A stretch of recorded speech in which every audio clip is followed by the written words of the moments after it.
세상을 바꿀 기술에 대한 깊이 있는 고민, 기술과 사람을 잇는 단 하나의 자동차 콘텐츠. 오늘도 신나고 재밌게 전대진행형. 안녕하세요. 저는 과학 커뮤니케이터 이덕실입니다. 안녕하세요. 로드테스트 김기범 편집장입니다. 안녕하세요. 저는 아나운서 여도훈입니다. 네, 오늘의 주제는요. 자동차로 이런 것까지 가능할까? 정말 기계를 극한의 한계까지 몰아붙일 때 얻을 수 있는 거 있지 않습니까? 그렇게 얻어낸 자동차 엔지니어링의 끝판왕이라고 해야겠죠. 자동차 공학의 정수입니다.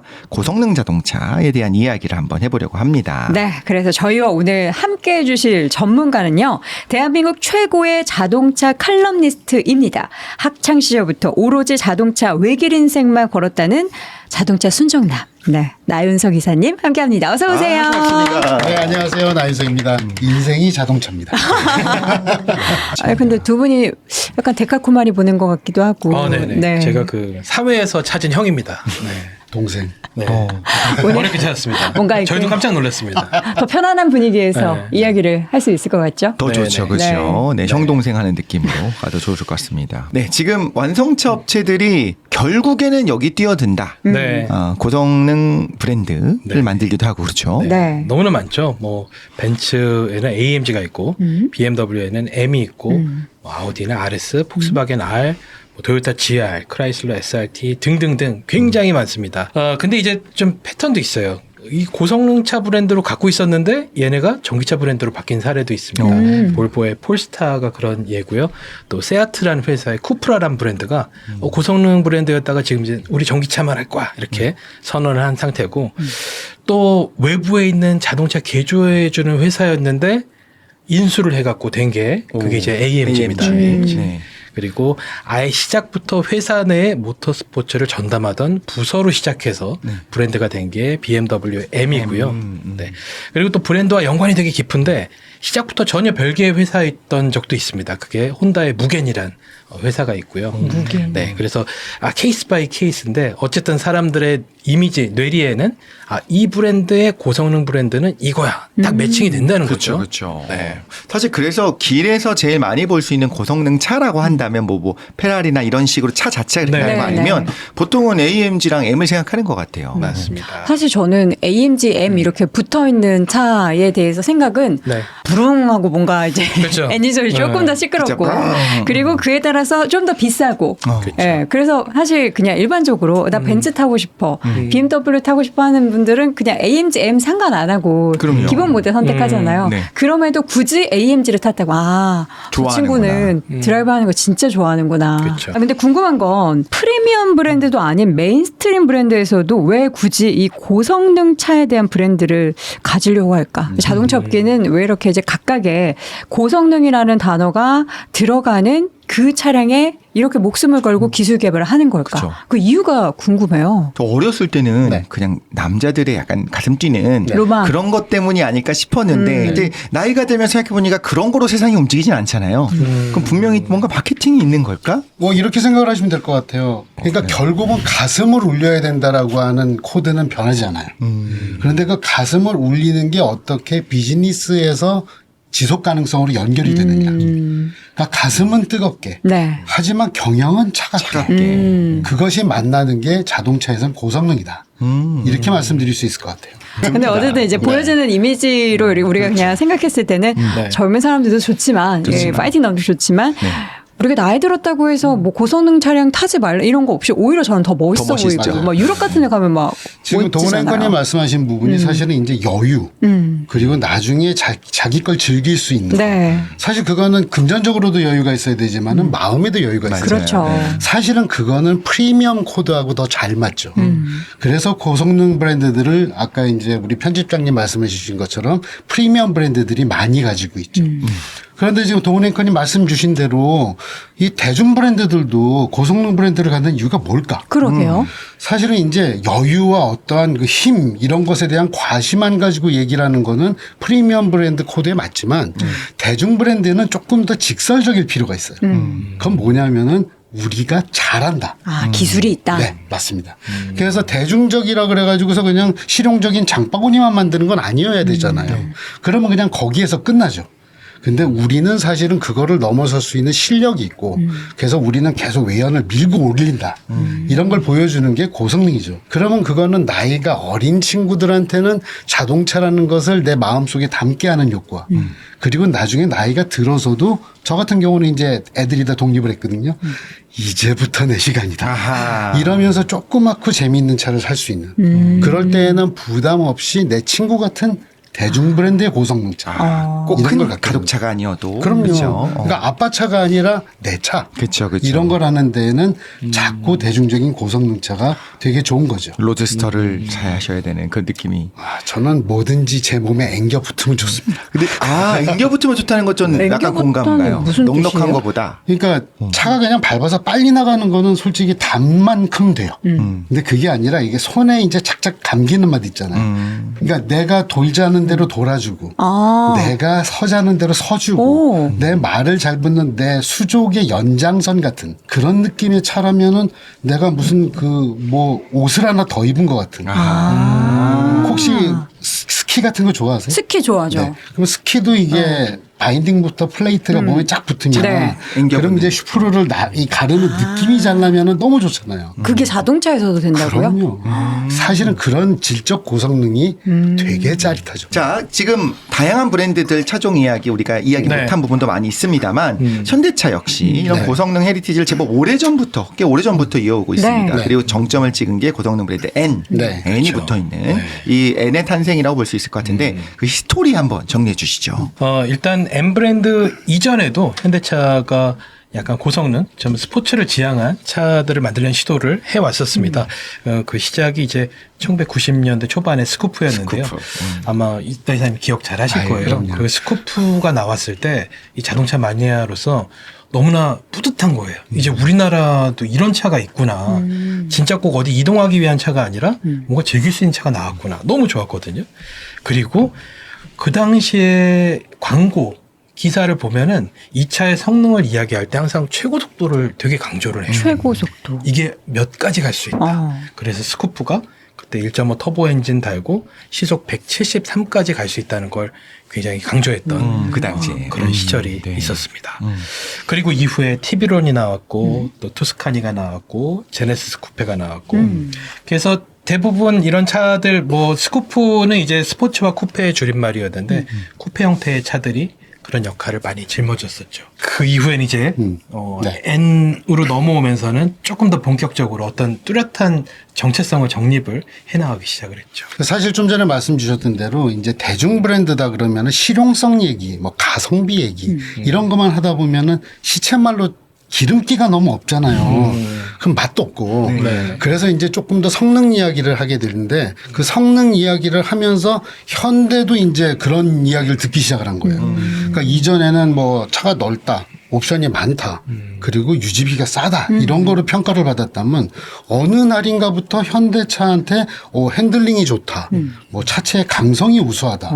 이런 뭔가 좀 다른 잣대가 들이밀어지기 시작을 해요. 그게 사실은 그런 과정 중에 하나가 좀 전에 편집장님이 얘기하셨던 스쿠프부터 뭐 티브론 쿠페 뭐 이런 식으로 쭉 올라가는 과정이에요. 그리고 난 다음에 우리가 거기에서 이제는 한번 제대로 도전해 볼 수 있겠다. 하면서 출사표를 제대로 던진 게 WRC, 랠리. 네. 그리고 이제 N 브랜드. 그런 것들로 해가지고서 이제는 그걸 브랜드화하고 진짜로 이제 세계적인 레이스에 나가서 도장 깨기를 하고 다니고. 그렇죠. 이런 걸 하면서 이제 기존의 강자들을 하나씩 무너뜨리는. 사실 그게 후발주자한테는 쾌감도 있지만은 사실은 이젠 내 세상이야.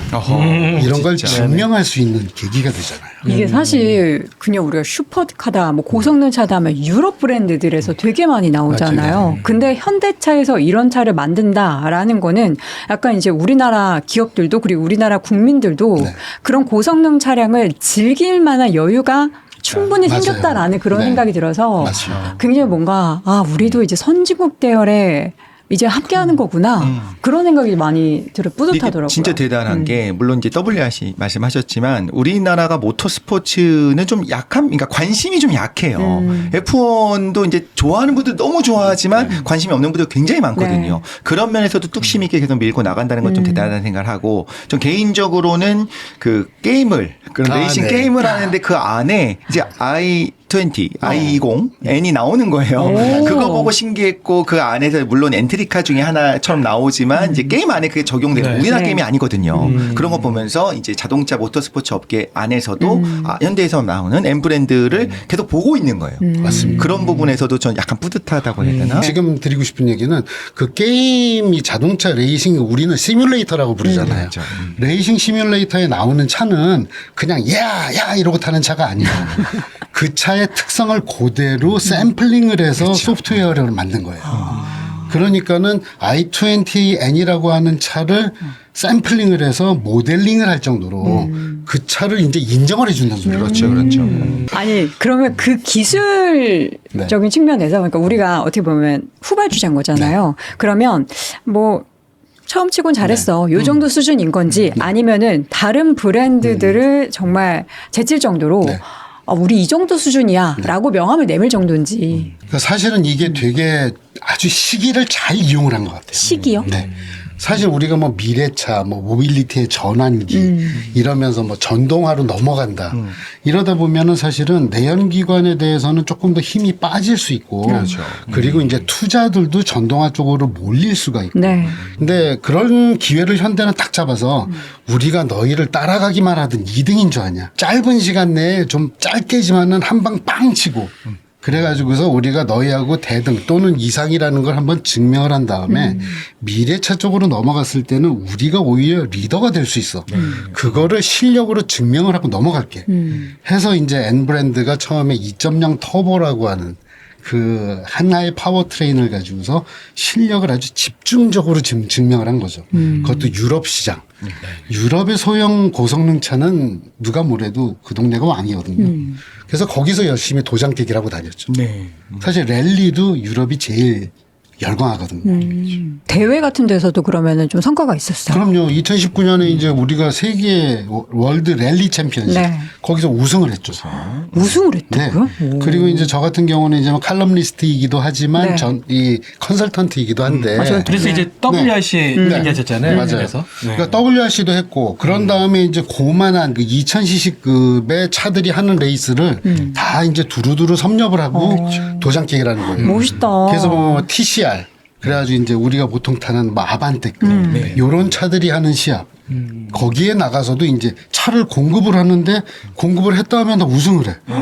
막 이런 거 하고 그다음에 뭐 뿌듯해. 전기차 레이스도 하고 거기서도 나가면 우리밖에 안 해. 막 이런 식이 되는 거예요. 그러다 보니까 이제 세상이 현대가 우리가 옛날에 알던 현대가 아니네. 아닌데. 그거를 시체말로 환자들이 인정을 하기 시작하면 네. 그 얼리 어댑터들의 그 빅마우스의 시끄러운 그렇죠. 소리가 이제 야 현대가 이러다 보니까는 야, 걔네가 뭔가 좀 다르니 이렇게 되기 시작을 한 거예요. 그렇죠. 네. 칼을 갈았네요. 확실히 그렇고 분명히 인식은 위에서부터 바뀝니다. 정말 이런 거를 만들 수 있는 기술이 있느냐 없느냐가 결정하는 것 같은데 근데 사실 우리가 좀 냉정하게 이런 얘기도 해야 될 것 같아요. 전 세계 흐름 자체가 네. 배출가스 규제하고 친환경 강조한다. 아까 말씀해 주셨잖아요.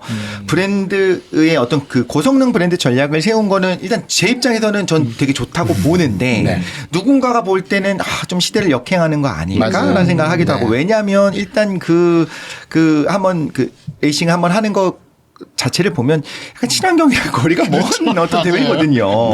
그래서 비판적 시각도 있었죠. 내부에서도 당연하죠. 있었어요. 이게 사실은 아까 말씀드린 대로 전기차로 넘어갈 건데 지금 여기다가 돈 써가지고 얼마나 마케팅을 할 수 있겠냐라는 이야기는 당연히 나오죠. 근데 이제 생각보다 지금 전동화가 조금 늦어지고 네. 있잖아요. 그래서 내연기관과 전동화를 이용한 그 고성능 전략이 조금 더 숨 길게 갈 확률은 있어요. 네. 하지만 어쨌든 간에 전동화 쪽에서는 현대가 지금 세계적인 리더 중에 하나잖아요. 네. 그러다 보니까는 이제 사실은 이제 앞으로 전동화가 더 많이 레이싱이나 고성능에 개입이 되는 그런 상황에서는 이제 더 주도권을 쥐고 갈 수 있는. 그러니까요. 아니, 사실은 그런 부분에서 이제 아이오닉 5가 그 EGMP라고 하는 그 플랫폼을 내놨을 때가 사실은 대단히 충격적이었어요. 제가 그 순간에 프랑크푸르트 모터쇼에 있었는데 그 45 컨셉트카 네네네. 딱 론칭을 했는데 그전에는 제가 컨설턴트로 다른 회사나 다른 컨설턴트한테 질문을 많이 하는 입장이었거든요. 근데 그 현대 45가 딱 전시된 그 순간부터는 질문을 받는 거거든요. 네, 제가 질문을 받기 시작해요. 현대가 왜 이걸 이렇게 해? 너무 과한 거 아니야? 이거를 지금 이렇게 대중 브랜드인데 한다고? 예를 들어서 800V 시스템 같은 거. 이런 걸 하는 걸 보고서 야, 너무 욕심낸 거 아니니? 막 이런 얘기를 하는 거를 제가 이야기를 듣고 제가 대답을 해주잖아요. 뭔가 흐름이 바뀌었다. 그러니까. 그걸 저는 그 자리에서 느꼈어요. 지난해 저도 그 일본 랠리를 갔었는데요. WRC 재팬 랠리를 갔는데 거기서 저도 이제 뭐 기사를 쓰면서 자료를 많이 접하긴 하는데 현장 가서 보니까는 이 N 브랜드에 대한 사람들의 인지도 이런 게 제 예상보다 훨씬 더 높더라고요. 그리고 심지어 그 이제 지난해 WRC 시즌을 마감하는 경기였는데 그 경기장이 도요타 스타디움이었어요. 도요타시에 있는 도요타 스타디움인데 거기서 우승을 했죠, 현대차가. 네. 그래서 굉장히 가슴 뭉클하더라고요. 거의 뭐 네. 마지막에 지금 화려하게 지금 장식하고 그리고 마지막인 줄 알았는데 마지막이 아닌 거예요. 제가 한 10년 전에 차를 살 때도 이게 뭐 예를 들면 그 회사에서 만든 마지막 그 내연기관 엔진일 거다 했는데 전혀 그렇지 않은 것처럼 지금 이 기술을 가지고 한동안 그렇죠. 쭉 또 계속 그렇죠. 잘 할 것 같은 느낌이 듭니다. 계획은 계속 수정되니까요. 네, 저도 그렇죠. 뭐 그 포르쉐 담당자가 우리는 절대 디젤 엔진 안 얹을 거야. 이 얘기한 게 지금도 기억에 나요. 기사도 썼고. 그러니까요. 사실 앞서서 우리 이사님께서 말씀해 주셨던 것처럼 지금 이제 내연기관차에서 전동화 시대, 그러니까 전기차로 이제 옮겨가고 수소 전기차로 옮겨가고 하는 그런 상황 속에서 다른 브랜드들의 고성능 전기차 관련한 개발 상황은 어떤지, 그러니까 현대차의 뭔가 라이벌이 될 만한 브랜드로는 누굴 꼽을 수 있을까요? 그 사실은 이제 전동화 쪽에서 봤을 때는 참 재미있는 게 그냥 우리가 현대하고 경쟁을 하는 뭐 도요타라든지 네. 뭐 네네. 닛산, 폭스바겐 이런 쪽에서 경쟁차를 찾기가 어려워요 지금. 그만큼 기술력이 더 네, 우월하다. 앞서가고 있어요. 그러니까 현대가 지금 이제 전기차 쪽에서 고성능 모델을 내놓는 거는 네. 사실은 뭐 포르쉐 타이칸이라든지 뭐 이제 뭐 포드 같은 데서는 마하 뭐 이런 식으로 뭐 얘기를 내놓긴 했지만 네네. 그 정도 성능까지는 아니고 그리고 뭐 이제 아우디의 뭐 RS 이트론 GT 네네. 뭐 이런 정도. 그런 다음에 이제 포르쉐가 이제 마칸 터보 같은 차를 전기차로 내놓죠. 하지만 그런 차들 제가 얘기하는 브랜드들이 다 프리미엄 브랜드에 가깝죠. 네. 그렇죠. 네. 그렇다는 소리는 현대가 가지고 있는 그 전동화 파워트레인에 대한 기술이 사실은 프리미엄 브랜드들의 레벨이라는 소리예요. 그러네요. 네. 네, 최근에 그 현대차가 CEO 인베스터 데이에서 N에서 2030년까지 7개 이상 전기차와 내연기관 하이브리드 N 모델을 출시 예정이라고 발표를 했습니다. 네. 그래서 N은 어떤 파워트레인의 종류와 상관없이 네. 모든 걸 망라하는 운전의 재미를 이끌어가겠다. 이런 이제 선언이었다고 볼 수가 있을 것 같아요. 이거 되게 중요한 부분이에요. 네, 엔진이냐 모터냐 이게 중요한 게 아니라 그냥 고성능을 만든다. 그러니까 사실 그게 이제 어떻게 보면 나는 엔진파, 나는 전기파 이런 그렇죠. 식으로 편가르기를 하는 게 아니라 나는 고성능을 좋아하는 가슴파예요. 뜨거운 가슴. 사실은 그런 부분이 중요한 소울이 거거든요. 중요해요. 네. 그래서 만약에 예를 들어서 전기차인데 내가 이렇게 달리는 어떤 감성적인 만족도가 떨어지지 않냐. 뭐 이런 얘기를 할 때 저는 전기차 쪽에서 이 내연기관의 이 아날로그적 감성으로 접근하는 방법이 있고 네. 그리고 사람들의 고성능에 대한 감각을 전기차 쪽으로 이제 트레이닝하는 두 가지 방법이 과도기에서. 동시에 적용된다. 그렇게 돼야지 세상이 스무스하게 넘어가잖아요. 두 분이 정말 진심이시니까 이건 여쭤보고 싶었어요. 일단 고성능 전기차 자체가 이제 저는 아직은 이제 뒤에 있고 앞에서 보지 못한 입장에서는 의미가 있나. 그래서 이런 거 있지 않습니까? 예시를 생각해 봤더니 전자시계. 네. 쿼츠 아주 잘 맞지만 진짜 시계 매니아들이라고 해야 될까? 그분들이 여전히 오토매틱을 맞아요. 사용하는 그런 것처럼 맞습니다. 그래도 내연기관이 더 즐겁지 않을까? 두 분께 사실 여쭤보고 싶은 생각이 있어서 어떠신지와 또 예를 들면 내가 이제 어쨌든 전기 세상이 되셨을 때 네. 스피커로 무한한 소리 들어보실 건지. 이어폰에. 근데 저는 되게 안 아니 그럴 것 근데 같아서. 그거를 좀 네. 기술적으로 할 수 있잖아요. 전기차도 뭐. 그럼요. 네. 그게 아직 안 와닿아요. 네, 의견이 궁금합니다. 사실은 이제 그러니까 전기차인데 그 내연기관차의 감성을 갖는 방법이 있잖아요. 네네. 그러니까 예를 들어서 내연기관차에서 우리가 좀 가슴 뛰는 게 뭐냐면은 그 엔진 소리도 있지만은 맞아요. 하고 그렇죠. 변속을 하는 거예요. 변속하는 그 타이밍. 그러니까 이게 전기차는 원래 변속기가 없어요. 감속기 1단이에요. 네. 그래서 변속이라는 게 없는데 우리 이세임 씨 신나셨어. 이렇게 경험했던 게 생각나요. 제가 RPM 올라갔어요. 네. 그 할때 하여튼 그런 식으로 변속을 하는 것을 시뮬레이트 해주면 사실 차는 느려져요. 그렇죠. 매끈하게 가는 것보다 느리잖아요. 네. 하지만 내 가슴이 빨라지는 거야. 가슴론 계속 가슴이 나갑니다. 빠진다. 그러니까 가슴론. 그런 거를 통해서 내연기관을 타시는 분들도 전기 고성능차로 넘어올 수 있게 마중물로 문을 열어주고. 그렇죠, 그렇죠. 그리고 그런 다음 또 한 가지가 전기, 아까 하이브리드 말씀드렸던 것처럼 전기가 줄 수 있는 장점이 응답성이 빠르다. 네. 아, 그렇죠. 탁 밟았을 때 바로 응답하는. 그러니까 그거는 사실 한 번 맛이 들리면 네. 그 다음에는 포기 못 해요. 이게 느낌이 너무 좋아요. 맞아요. 그러니까 그러다 보면 양쪽에서 이렇게 뭔가 오버랩되는 느낌이 있지 않으세요? 맞아요. 이러면서 사실은 싸울 필요도 없잖아. 우리. 그렇죠. 네. 이렇게 될 수 있는 세상이 있고 지금 우리가 그 한가운데 있어요. 그렇습니다. 자, 하반기에 이제 6N이 출시가 되죠. 네. 이미 아이오닉 5N이 존재하는데 이게 출시한 2년 만에 나온다고 이렇게 빨리 과연 6N이 새로 나올 필요가 있었을까? 뭐가 어떻게 다르길래 출시를 하는 걸까? 궁금한데. 그럼 제가 한번 여쭤보고 싶어요. 오히려. 네. 키가 크고 네. 큰 차가 빠른 게 정상일까요? 아니면 낮고 바닥에 깔려 있는 차가 빠른 게 더 정상일까요? 보통 슈퍼카는 이제 후자죠. 그렇죠. 옆으로 넓고 바닥에 그렇죠. 붙어 있는 앞뒤로 차. 가깝고. 5N이 빠른데 네. 6N이라면 그거보다 더 빠르지 않을까요? 사실은 그게 저는 5N이 너무 잘해서 그러니까 너무 잘했어요. 네. 하지만 6N은 정말 좀 날카롭고 부드럽게. 응답성. 타임 어택을 할 수 있을 정도의 정교함이 있는 빠름이었으면 좋겠고 사실은 고성능의 결을 둘로 나눈다면 네네. 그러면은 사실은 요즘에 세단이 설 자리가 점점 줄어들고 있는데 6N이 뭔가 좀 더 제대로 정말 예리한 칼라 그런 느낌으로 자리 잡는다면 요즘 크로스오버 SUV 세상에서도 네네. 고성능과 함께 세단의 자리를 만들 수 있지 않을까. 사실 그런 거가 이번에 보니까는 설계에도 적용이 됐더라고요.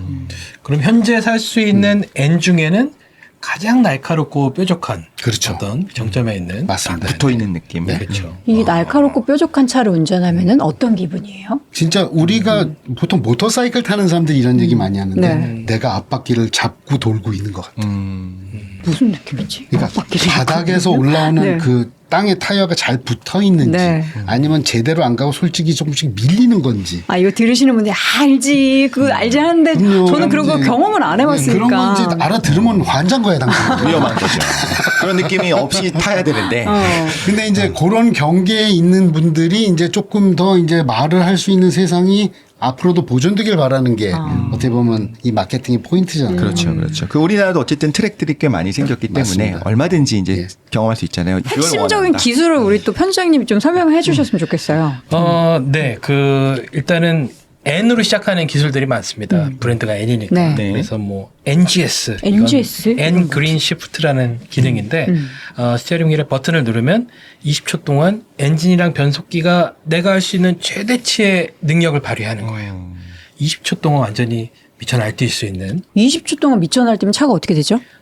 차는 이제 차가 망가지지 않는 범위 내에서 정말 네가 할 수 있는 능력을 다 끌어내봐. 속도가 빨라진다는 네, 거예요? 그거를 이제 제가 다루기 나름인데 그렇죠. 뭐 가속이든 봉인을 차의 해제해 민감성이라든지 그렇죠. 이런 것들이 최고조로 올라가는 거예요. 그래서 늘 그러고 다니면은 피곤하잖아요. 네. 근데 가끔가다 추월을 한번 한다든지 아니면 이 길에서는 진짜 짜릿하게 한번 달려보고 싶어.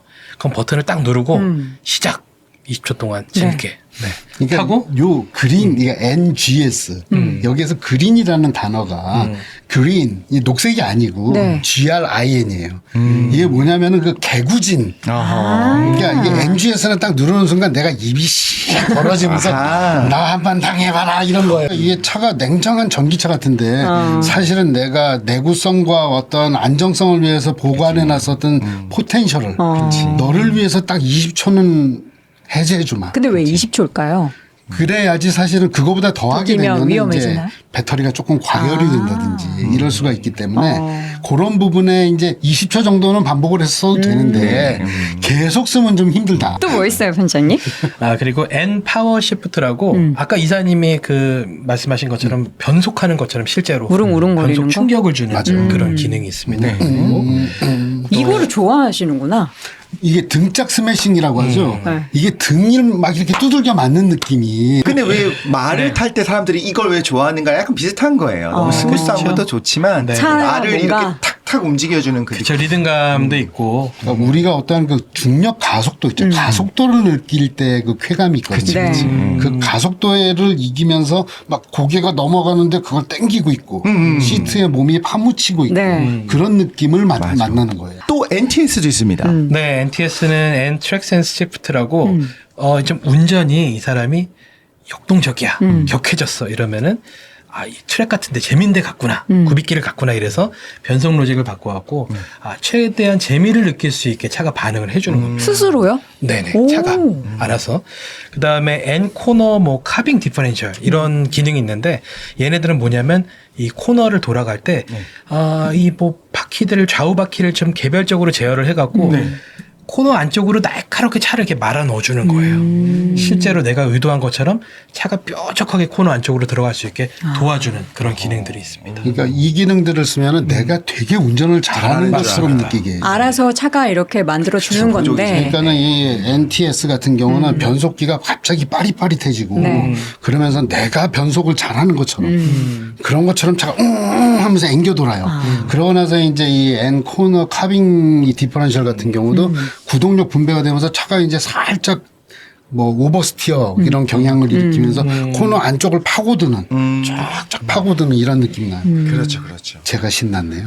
사실은 이제 느낌을 받는 게 우리의 목표니까. 네, 저는 사실 뭐 이걸 직접 차를 뭐 제가 레이싱을 해본 적도 없고 그렇지만 저도 뭐 운전 조금 빠르게 하는 편이긴 하거든요. 근데 코너 돌고 이럴 때 차가 이렇게 뭔가 밀리는 느낌 들고 내 몸에 이렇게 밀리면 기분이 안 좋아. 좀 이렇게 쫙 가줬으면 맞아요. 좋겠는데 그럴 때 이제 땅을 꽉 잡고 네. 이게 땅을 막 파고드는 듯한 느낌. 이게 좋은 차는 그렇죠. 그렇더라고요. 그런 좀 쾌감을 비싼 주는 차들. 거예요.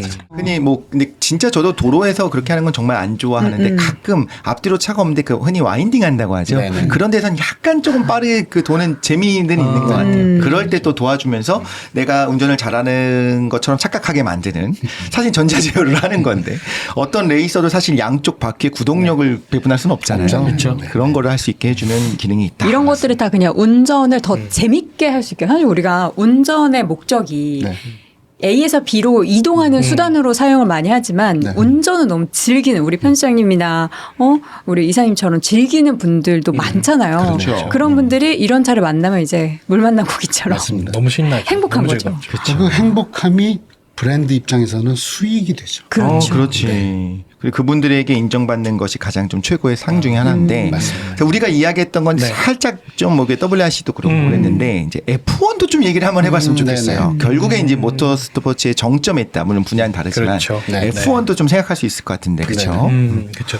최근에 그 영화 때문에 또 F1에 대한 관심이 많이 늘었다고. 이제 F1도 이미 이제 전동화로 바뀌고 있고 네네. 또 규정이 계속 점점 맞습니다. 더 전동화의 비중을 높이는 쪽으로 가고 있잖아요. 맞습니다. 내년도 규정 자체가 네네. 이제 모터 출력이 3배가 늘어서 사실은 이제는 엔진하고 모터가 거의 동등한 비율로 일을 해요.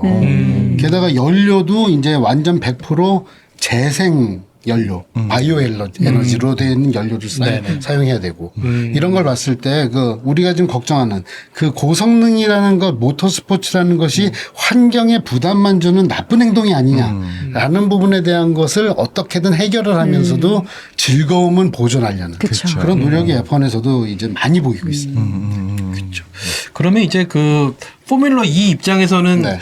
너무 우리 쪽으로 가까이 오고 있는데 이런 생각을 할 수도 있겠어요. 그러니까 이제 결을 좀 나누면 될 것 같아요. 제 생각에는. 네. 사실은 이제 포뮬러 1 같은 경우는 정말 절대적인 고성능을 친환경적으로 느끼는 거가 목적이라면 포뮬러 2 같은 경우는 조금 게임 같은 느낌. 조금 더 젊은 세대가 조금 더 인터랙티브하게 재미있게 할 수 있는 이런 쪽의 요소를 더 강화해 나간다면 양쪽이 같이 갈 수도 있지 않겠나 네, 하는 생각이 있습니다. 그렇네요. 네, 네.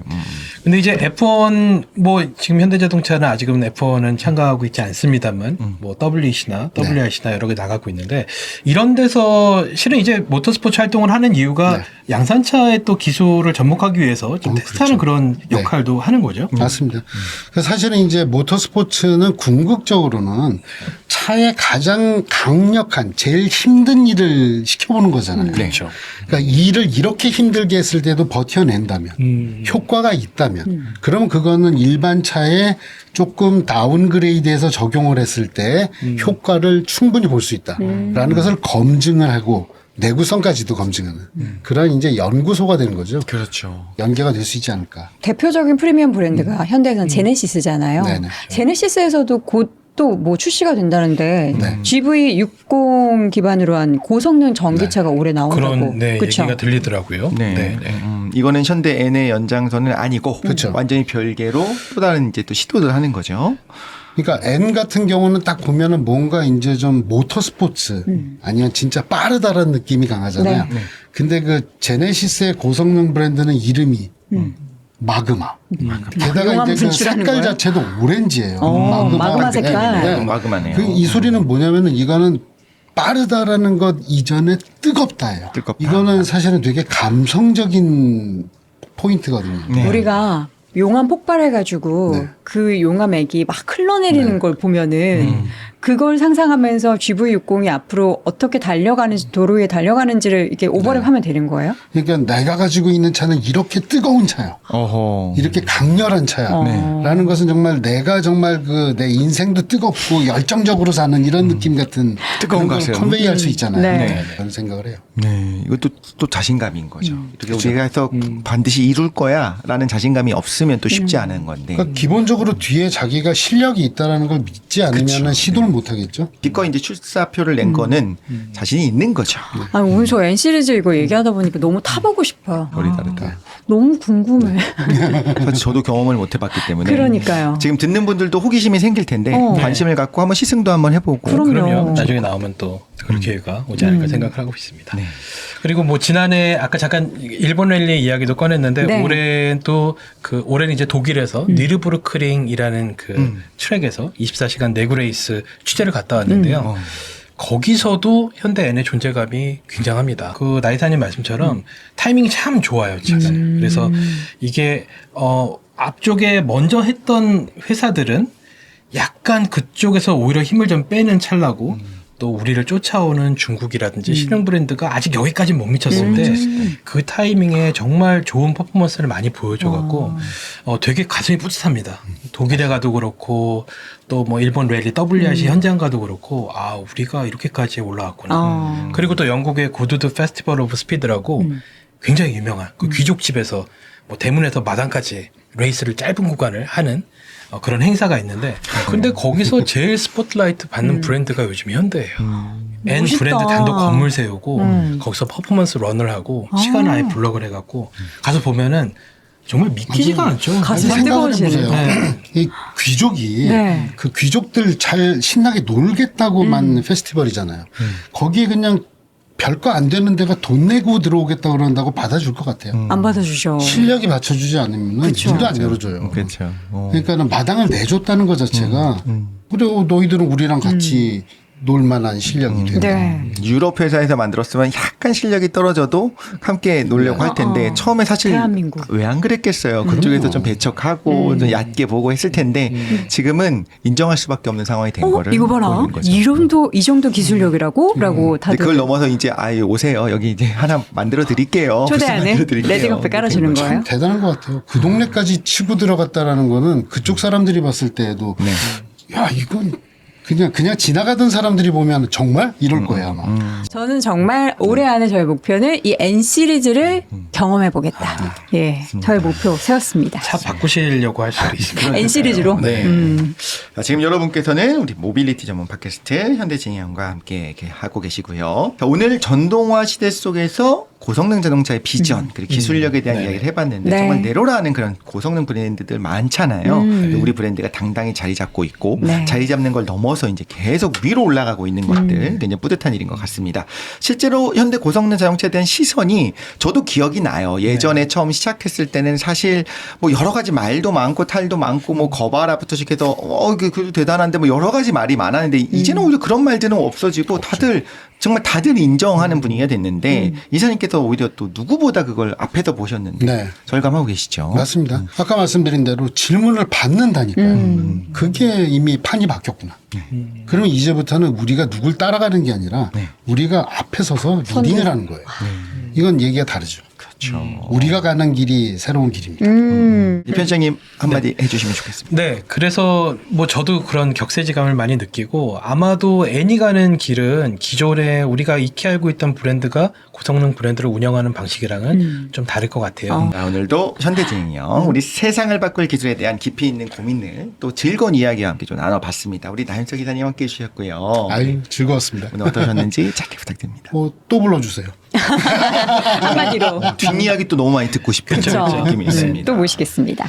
네, 지금까지 저는 김기범 이독실 여도은이었습니다. 여러분 다음 시간에 또 만나요. 또 만나요.